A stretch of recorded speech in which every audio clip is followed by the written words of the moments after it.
জোবাইদা রহমান এবং তাদের কন্যা ব্যারিস্টার জাইমা রহমান।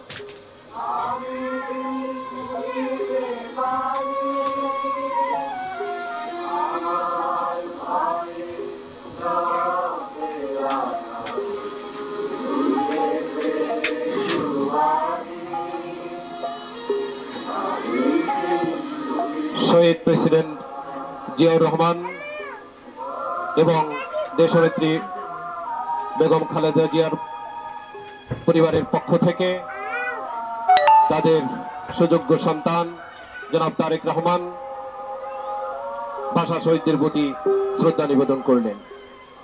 সঙ্গে রয়েছেন জনাব তারেক রহমানের স্ত্রী বিশিষ্ট ডাক্তার জোবাইদা রহমান এবং তাদের কন্যা ব্যারিস্টার জাইমা রহমান।